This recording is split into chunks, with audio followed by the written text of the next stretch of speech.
chẹo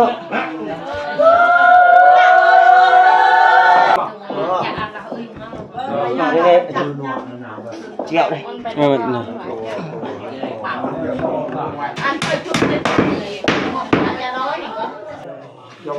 con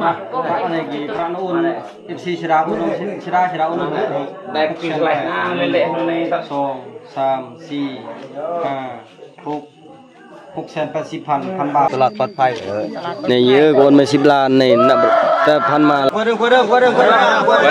quay sang đó khăn rọ mình chua là sang cái nó ôn vội ở kia tư là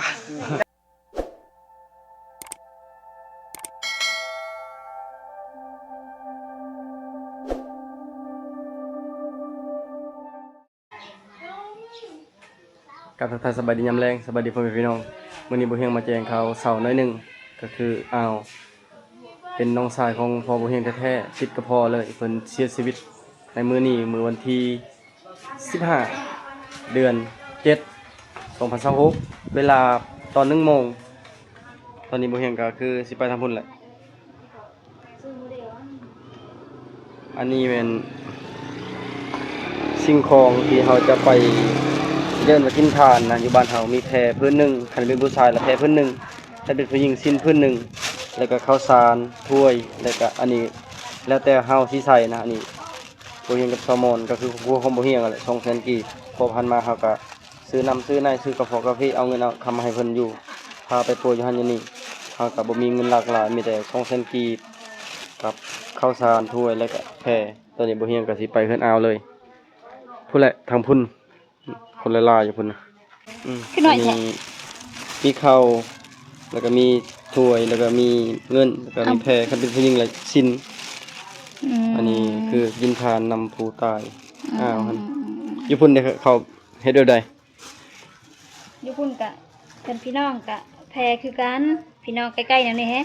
แล้วก็เงินเข้าดอกไม้ทุกเทศอันนี้ทูบมีดอกไม้ทุกเทศเลยมันเถื่อกับทูบคือกันแต่บ่ได้ซื้อก็ได้ทูบนะอายไปให้เลยทูบนะไปอาบน้ำกันkhông buồn anh cô làm cái chị chồng lại bạn chồng anh này có bên chị chồng chưa lòng này cái này bò xuống à senกับเบรน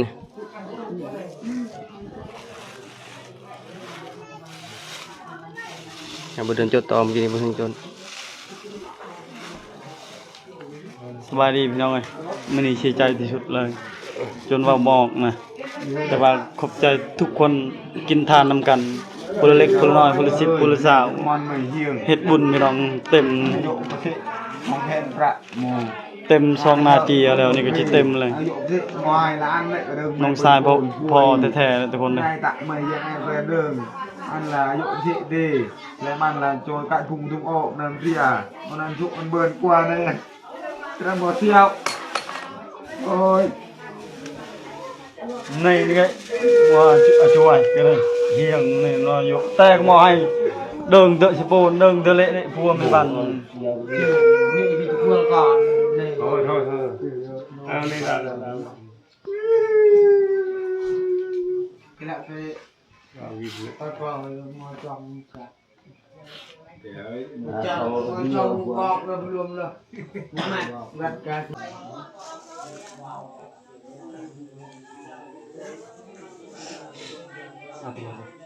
này cái con phun thì đã có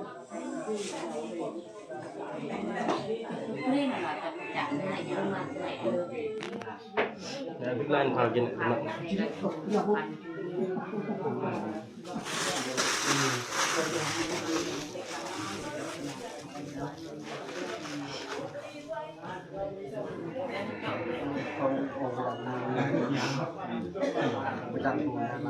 Bữa chăn này em nhìn bữa luôn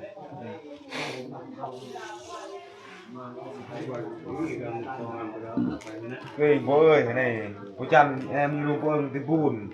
dùng một tiền mày 20,000 rạ cái lệ này bẩn ngày là cái ngon hay làm ăn là ta bẩn lùm đặt ra chết ăn là chơi tại vùng tung o tận này tại mày giang ăn ra rồi ta bẩn khai bẩn phải anh này cái Cô chăn thì phun này em như lúc ưng dùng một tê mày 20.000 bạc này tạ ấy mày dân em về đường để đặt màu xeo thôi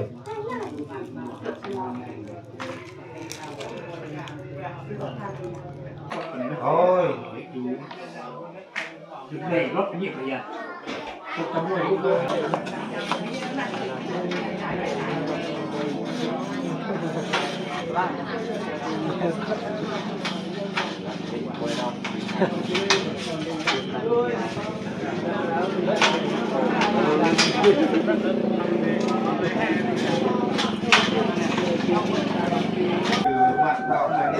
luang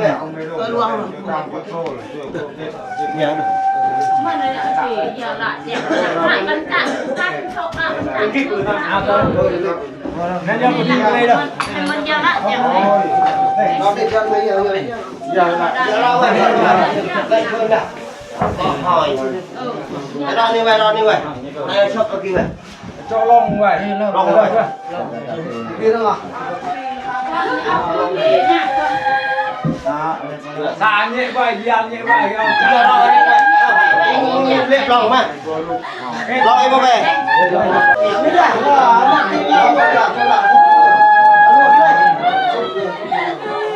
thằng sụp cá liền nhé mà Cái đó này. Anh vậy.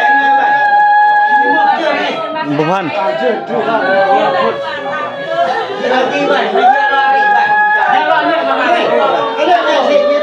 บ่พันดอกบ้อง Lộn đi. Tất cảเลยbây giờ cuồng đã rồi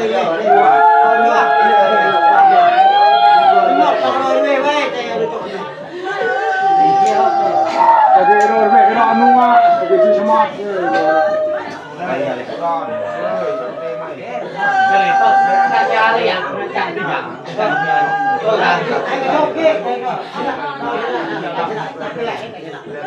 Kita udah tahu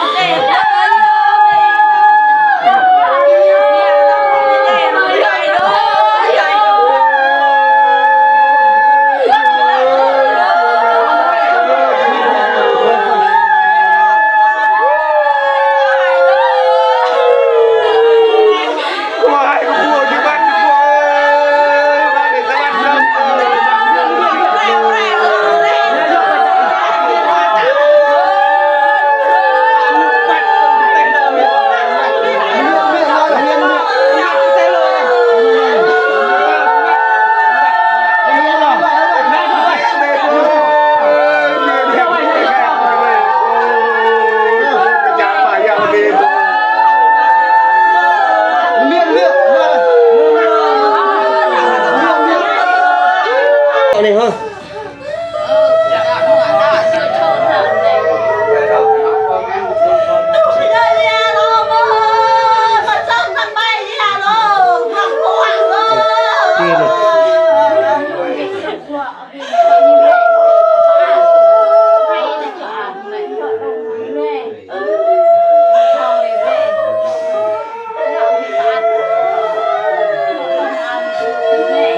Đi mà cái này ngon nhất đấy.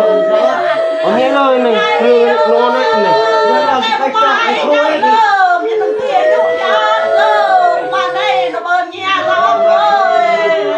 chưa sao chưa cái Hay lạ. Dạ, để nấu nằm. anh giờ này ra rồi anh nào Nak heta này ca cha này vui mà hai giờ ông cha. Rồi ông trả lời. Ông cha rồi.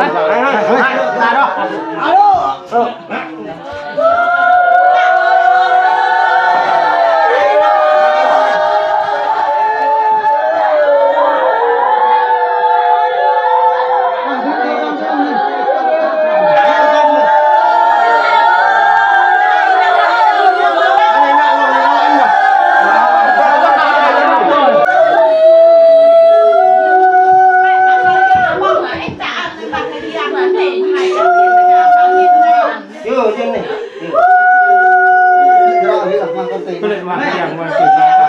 Tê.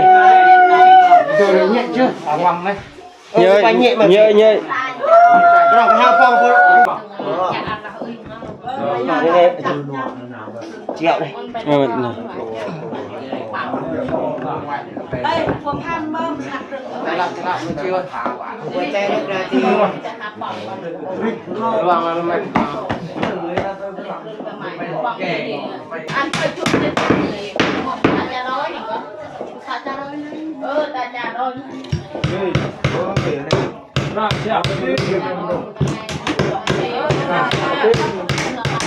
đọc luôn này dùng rộng dùng tao Sang đó ดอกบันโรงมาเนี่ยเมียนในเมียนดอกบันโรง เจอเด็ด ơi thì là một trong khi sang nó cứ câu cái phải để này nói cái người chúng ta nhất nói rồi chỉ lo đây lo luôn vậy ใช้ข้าวไปโย mà cứ này cái nó không đấy ตอนนี้ก็คือเอาศพเข้าโรงเรียบร้อยแล้วก็คือบ่ได้ไปปรุงมื้อนี้ปรุงศพนั่นมื้ออื่นโอเฮียงก็โอ้กันนอนตาบ่อยู่พี่น้องเอ้ยเพราะว่าอ้าวแล้วก็เกิดมาเขาก็เห็นหน้าอ้าวก็คือกับหน้าพ่อแม่เฮานี่แหละพี่น้องเอ้ยเกิดมาก็เห็นเพิ่นเลย แต่ก่อนก็อยู่เฮือนหลังเดียวกันนี่แหละเฮือนหลังที่มางข้างหลังหั่นอยู่นํกัน จนอ้าวแล้วก็ลูกใหญ่แล้วลูกฮู้จักเฮ็ดเวียกเฮ็ดงานแล้วก็ออกเฮือนอ้าวโคลามันไปอยู่บ้านเมียอยู่บ้านปอกโขกยังมีแต่2อ้าวยังมีแต่อ้าวผู้กลางนี่โคลามันอยู่หั่นแล้วก็พ่อเฮียงมีไอ้น้องอยู่3คนมีแต่เป็นผู้ชายเบิดบ่มีผู้หญิงพ่อก็เศร้าไปหน่อยเรียนเขาเจ้ามาเฮ็ดอยู่เขากินอยู่พี่เพราะว่าแขกคนมันหลายเขาเจ้ามาส่งสการมางานศพอ้าวเพิ่นก็เฮ็ดกินอยู่เพิ่นบ่เฮียงกินข้าวอยู่เพิ่นบ่เฮียงมื้อนี้กินลาบปลา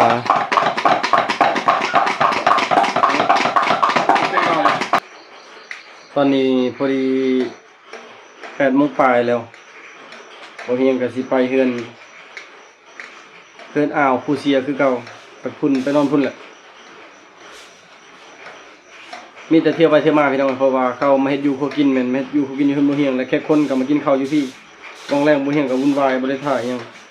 ก็มีแต่มาตัดภาพตอนนี้เลยตอนนี้ก็คือเอาเงินที่ FC น้องดาเพิ่นโอนผ่านน้องดา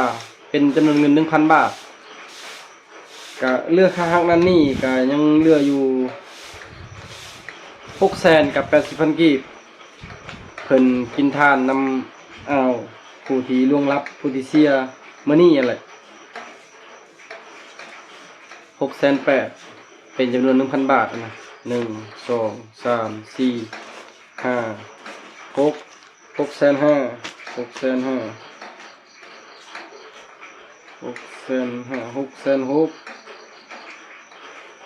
เป็นอีก 20,000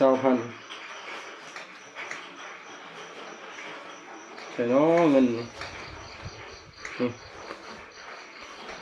เป็น6,800พี่น้องเลยนี่มื้อนี้คือจำปากลับมาแล้วมาบ้านแล้วจำปากลับมาซอยเวียกนั้นเรื่องนี้แหละแล้วก็มาบ่ได้ก็คือดาวเราก็อยู่พุ่นละอยู่สวรรค์อยู่ท่าภูแล้วก็มาบ้านบ่ได้แล้วก็คือจำดาแล้วก็มาบ้านบ่ได้นะเราเฮาก็ไปเฮ็ดเวียกอยู่ไทยบ่ทันฮอดเดือนอันนี้คือจำนวนเงินที่ทาง FC น้องดาเพิ่นโอนมาเพิ่นบ่ได้ระบุชื่อมีแต่น้องดาว่าเงิน600,000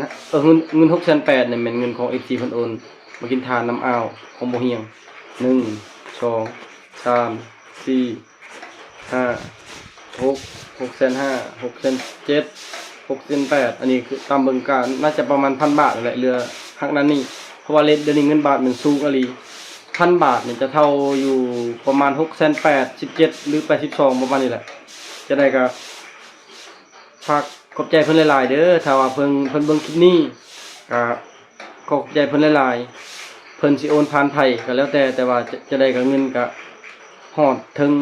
อ้าวหรือว่าญาติพี่น้องของอ้าวครอบครัวของเพิ่นอยู่แล้วนะบ่เห็นก็จะเอาแบบเงินตัวนี้ไปให้บ่เห็นก็กินทานนำ200,000บ่เดือนก็กินทานนำ200,000จำปา100,000บ่ดาว200,000แล้วก็อ้าย100,000เพราะว่าแต่ละคนก็บ่คือกันนะมันก็ตามที่เฮามีนั่นแหละแล้วก็เอื้อยบ้านจัดสรรไม่อุ่นใจก็มาไม่ขมวนก็มา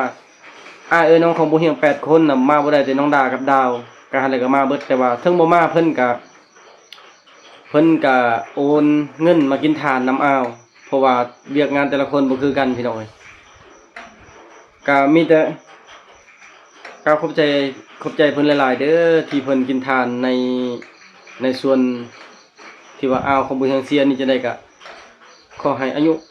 วันนะสุขะพละมันยืนเด้อขอให้เพิ่นร่ำรวยกว่าเก่าขอให้อยู่ดีมีแห้งไปทางใดก็ขอให้เดินทางด้วยความสวัสดิภาพไปทางใดก็ขอให้เดินทางโดยอันตลอดปลอดภัยชื่อเลขก็ขอให้ถึกเลขเฮ็ดอันใดก็ขอให้ได้สิ่งอันนั้นแล้วก็ความประสบผลสำเร็จในหน้าที่การงานเด้อแล้วก็ขอบใจทุกคนที่เป็นกำลังแห่งใจให้บ่เฮียงและบ่เฮียงก็จะไปเฮ็ดเอาในตอนนี้เลยฮักอำนำแล้วพี่น้องเพราะว่าเวียกมันก็หลายเนี่ยยุ่งๆแน่ แม่นจังก็มาก็มา อันนี้กี่พระนูน FC ชราอุนชราอุน ได้ก็กินอะไรเละๆในตัด 2 3 4 5 6,80,000 บาทเนาะ FC ชราอุนชราอุนaquí nó đi nhi này bùa phải FC chira ông chira FC tôm hết này กะชะดาแม่งกะ chira ấy อันปก nửa ติ cái แม่ con đào đào tôn chu chira tôn chu อืม mà tham lại nghe này อ้วนอยู่อ้วนธรรมดา mà FC mà chira hết cái tạ này เนี่ยนะเฮ้ยเป็นเพียงมาได้ มาการะโมนดิ นี่นะมาได้คือมาเต็มให้อันนั้นบอกอยู่นะไอจู นี่ชิดาจูละอันยมเตไม่แช่ห้า FC hết tôm hết cái tạ này ตบลีกระตะนี่ FC bùng hạc phèn nó có mà tê mày nào tôn này bờn thì ไม่ไม่น่าตะยังไงไปเดิมอันไหนโดนตัดขึ้นแล้วก็โอ้ยชุกเมื่อนั่นแบบเดียหมอเชี่ยวเอาลูกบกเยอะโอ้ย ơi mẹ ơi chồng u mẹ bên ngọt bên 4 โมงปลายเลยอันนี้4 โมงปลายบางคนก็พากันหลับพากันนอนฝนตกตลอด แล้วแบบลงรำไงล่ะลงรำไงตอนนั้นตามอยู่แล้วไป เฮ้ยเมื่อกี้บอลเลยเดี๋ยวดูตานะ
นี้คือจุดที่เฮาอ่อนแอที่สุดแต่ว่าทุกคนมันก็หลีกเลี่ยงบ่ได้นะ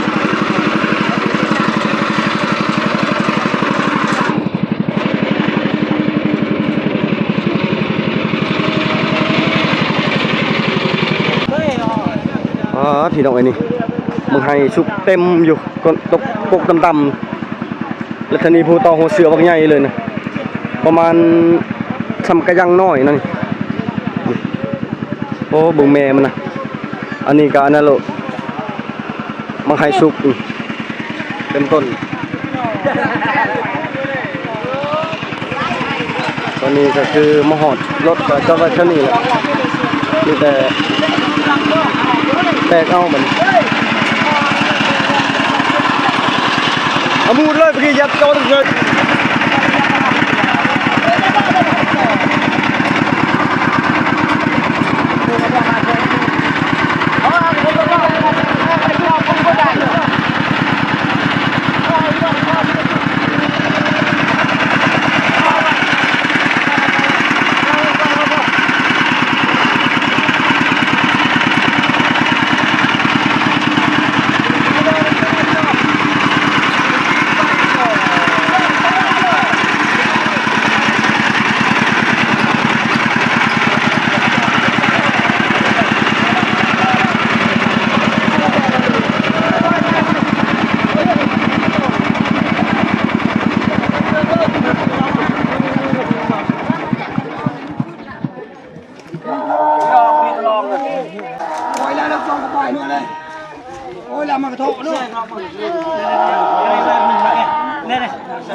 Dương thế là từ này được chưa? Rồi, quay, dương quay. Cái này luồng như tên tách à? Quay kia đây sao đây? Xong. Cứ vợ đó. Cần người này ăn dao kia đây.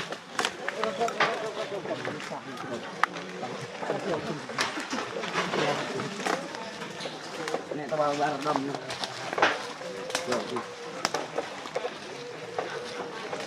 Lo năn lệ rẻ mày không? Lo năn ơi. Nam cái này. Tình cay xe nô.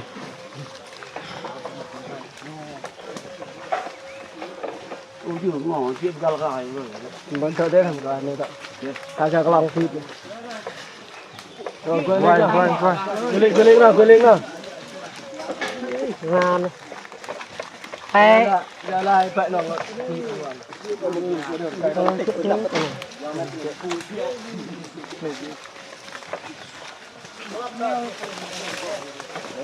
Ai kẹp dầu bồn nhông quay vợ kìa chưa vợ kìa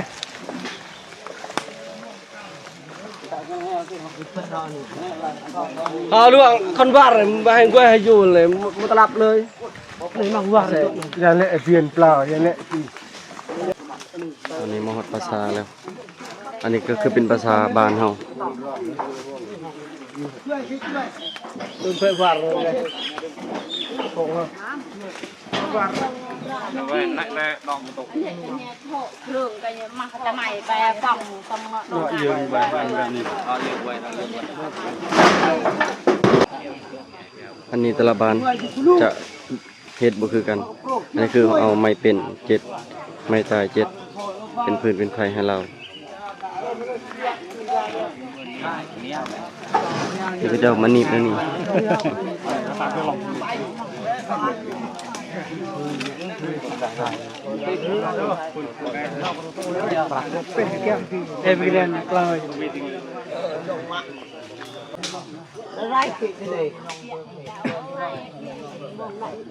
เอ้าให้เด้อไอ้ยาเด้อดอกนี่ป้องเลยเก่าป้องนี่เบียดนี่ดอกแดงก็ยาวนี่อันนี้นี่นะดอกไก่ดอกก็ยาวนี่เบียดนี่ล่ะนี่บาร์นี่บ่ได้บ่เอาเลยนี่ให้สร้างเลยว่าเกิดเลยไม่ได้คันไปดอกเด้บ่ดอกสไลด์นี่ด้วยเอามีเหรอคนนั้นดอกแกนี่นี่เถอะจัดนี่โอ้โหada pun gua dah negati dah gua ni le oh chat an chi lam li gua ni dah นี่คือเครื่องของที่เพิ่นแบ่งให้ผู้ที่ล่วงลับนี่คือเป็นอ้างนะเพิ่นจะแบ่งเครื่องของส่วนนี้ให้แบ่งทุกอย่างที่นี่นะงัวตัวหนึงไก่ตัวหนึงหมูแล้วก็เงินคำที่มีเพิ่นก็แบ่งให้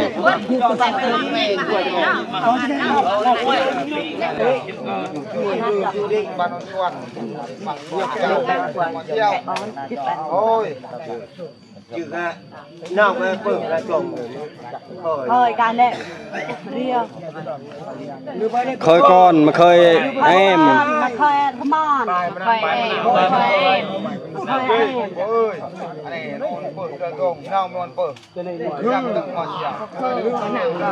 คือไว้เจ้าหน่อยคือแล้วแล้วว่าเสียวมาเชียวต้อง นอนเปิดไม่รับต้องมาเสียวทำไมลูกคอยระมอนลูกคอยลอยไปเยอะยิ่งเรามันเปิดอันนี้ก็เราต้องกับเชี่ยวต้องมีว่าเงินเฮ้ย จุบเลยหรือยังหลังจากที่เพิ่นพิธีสำเร็จเสร็จสิ้นแล้วเพิ่นก็ไขประตูได้บัดนี้ประตูน่าจะอยู่เบื้องนั้นบ่อยู่เบื้องครัวไว้แล้วตาปังกันกี้กะ อันนี้เป็นอ้าวเป็นโพลาน้องชายของพ่อโพลาเบิ่งสายนี่ประตูนี่ไขประตูต้นแก่ยื้อตาพูดปืนเจอป้อแซงเลยกินใช่ไหมฮะเจอเด็กในบุคคลไม่ก็ไปเอาเจตลงเล่นปลาป้องตั้งโต๊ะเปียช่วยอันนั้น bộ chưa xemตั้งโต๊ะไม่นั่นแม่มงบ่เอ้ยมงไม่ อย่าบังรักที่ดับไป ôi này này ta อันนี้บ่เพ่งเอ้ยเปิดคนไม่ มาบ่ได้หิมบ่เพ่งเอ้ยอันไหนได้แหละสติลทุกทีอัน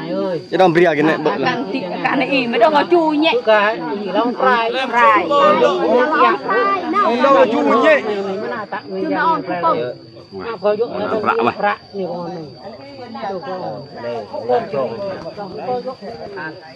คือคนไม่ประมองไว้พวกคนเบิร์นนั่นรำเพียในจุรู้จูโนนเนี่ยในประชาพันธ์เลยประ4,000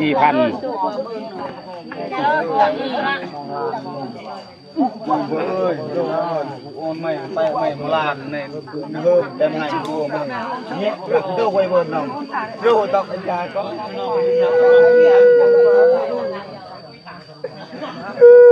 ตลาดปลอดภัยในเยอะกว่าไม่10 ล้านในนับแต่พันมาละตะวันในอังกฤษเดิมปัวไม่ตันตัวละเนี่ยชุดความสามารถได้ประแยงเวทวินแม่เบิร์นมาทำเพียรแล้วมันจะโบนจะเป็นห่วงลูกหลานนั่งไงไม่ไม่ให้ไม่เรื่องจุดเรื่องยะไงให้เปิดเบลล์เราตลอดปลอดภัยจุดจะหากินโฉกมาในกินน้ำจะบุ้งให้นั่งไงcái ọt này cái mấy tí kì vì tiền cả mà con mà mòn đây bớt kì mi bung kì vậy mà đi em mà vi đông vi vi con nhà Mang là bao giờ Được, mày mang, con mang. đi ấy. Mày là giờ. Nhiều mà là ơi mà đi ơi trời ơi tung khung nòng mà còn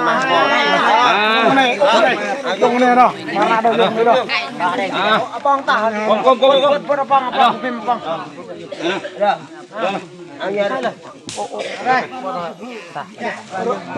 Qua đường. quay sang đó Qua chuồn. Xài bố tao xài cái lệ đạo là xài cái ra cái lệ tàn này. áo ở lệ ca giọt ta mày nhưng mà khoảng Ở đây. lệ mà nằm ô rồi nằm ô rồi Bong nhẹ luôn luôn. phong luôn chưa mà Tay khép tay khép đó phần này Cần là bài được. đây Ra rồi kia nè. cái này là thôi rồi sau đó con thiện lời tạm prong điệu cái đèn nở điệu cái đèn em thùng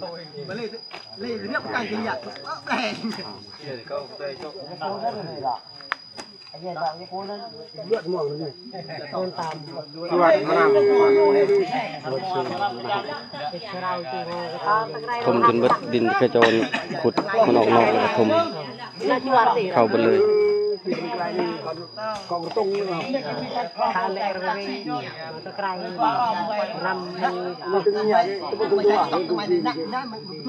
Arab bay. มีหลังคาข้างใน Arab. มาย่ำ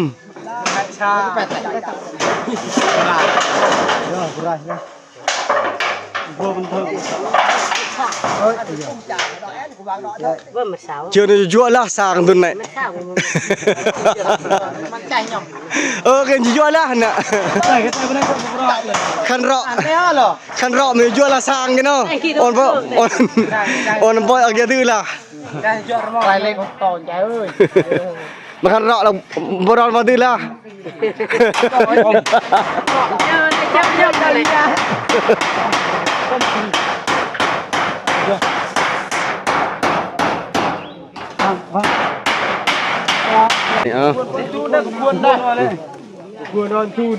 các bạn có mình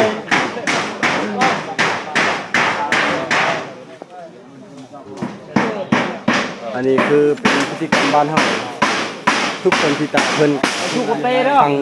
หมดเลยยังบ่มีการจูดกันยังเถื่อเพราะว่าหลักๆแม่นเขาเจ้านับถือศาสนาพีทั้งนี้ตอนนี้ก็คือสำเร็จเสร็จสิ้นพิธีกรรมทางศาสนาเพราะว่าทางเงินอ่าวแม่นยังนับถือศาสนาพีอยู่นะ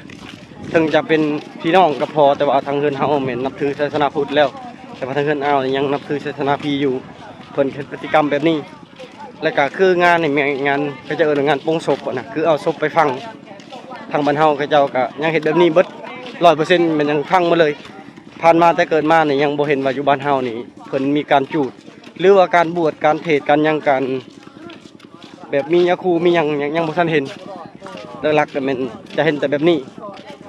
แล้วคือเอานี่เพิ่นเจ็บเพิ่นโชว์ก็หลายพอสมควรแล้วเป็นปีปลายพุ่นแหละก็พาไปหันไปนี่หลายอย่างแล้วก็เฮ็ดที่เฮ็ดของในบ้านบ่ว่าจะเป็นหมูเป็ดไก่แบะงัวก็หลายสิ่งหลายอย่างเงินคำจนเบิดพุ่นแหละแต่ก็บ่ส่งบ่เซานะทางลูกหลานเพิ่นก็สุดความสามารถแหละบ่เพียงก็ช่วยสุดความสามารถปีกายนี่พาไปเมืองสิโปน2ครั้งแต่ก็อาการดีขึ้นหลายเติบอยู่มาปีนี้ก็บ่ได้เบิดอันนี้ก็คือสำเร็จเสร็จสิ้นแล้วพิธีปงศพธนาพีสำหรับคลิปนี้ก็เขาจะไปเพียงเช่นนี้ก่อนพี่น้องคนอื่นก็ต้องขอบคุณขอบใจเพื่อนทุกคนที่เป็นกำลังแห่งใจครับติดตามในทีหน้าพี่น้องเด้อบาย